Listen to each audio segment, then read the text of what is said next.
বৈষম্য বিরোধী ছাত্র আন্দোলনের সময় এক ছাত্রকে বাঁচাতে গিয়ে গায়ে গুলিবিদ্ধ হন দিনমজুর মজিদ। ৩০০ করে নিয়ে এখন কাতরাচ্ছেন বিছানায় শুয়ে।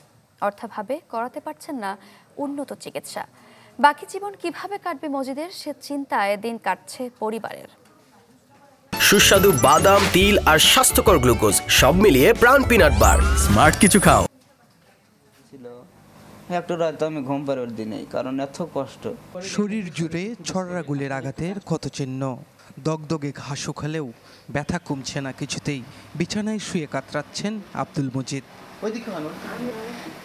গত ৪ আগস্ট ছাত্র আন্দোলনে শিক্ষার্থীদের উপর যখন নির্বিচারে গুলি হচ্ছে, এ সময় এক ছাত্রকে বাঁচাতে গিয়ে পুলিশের ছোড়া গুলিতে আহত হন দিনমজুর মজিদ। ২ দফা অস্ত্রোপচারে ৬০টি গুলি বের করা গেলেও রয়ে গেছে ৩০০-র বেশি। আমার জন্য আমার ভাইয়ের কাজকাম বন্ধ দিয়ে আমার ভাই আমার পাশেই বেকার আমাকে চালাইতেছে। বসতে মানুষের থেকে ঋণ করে নিয়ে তারও যতটুকু সামর্থ্য আসছিল সেটা আমার পিছে খরচ করছে। উন্নত চিকিৎসা হলে হয়তো মজিদ সুস্থ হয়ে উঠবেন, কিন্তু অর্থাভাবে ইচ্ছা থাকলেও করতে পারছে না পরিবার। ওর যে মেরুদণ্ড হাড়টা আছে, অতিরিক্ত আঘাতের কারণে হাড়টা ফাইটে গেছে। আর মেরুদণ্ডের ভিতরে আপনার হাড়ের ভিতরে গুলি ঢুকে গেছে, প্রায় ৩৬টা গুলির কথা বলছে।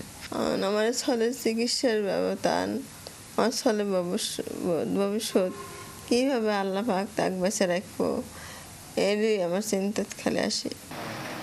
চিকিৎসকরা বলছেন মজিদ বিপদমুক্ত হলেও পুরোপুরি সেরে উঠতে সময় লাগবে।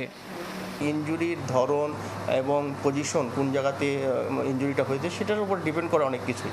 হ্যাঁ, এখন সব রোগীর ক্ষেত্রে তো রোগী বলা যাবে না। এখন ট্রিটিং ডক্টররা তারা ভালো বলতে পারবেন যে আসলে এই রোগীটার ভবিষ্যৎ কী হবে বা কী হবে না।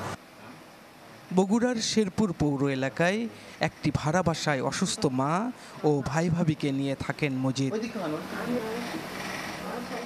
ফরহাদুজ্জামান শাহী, চ্যানেল 24, বগুড়া।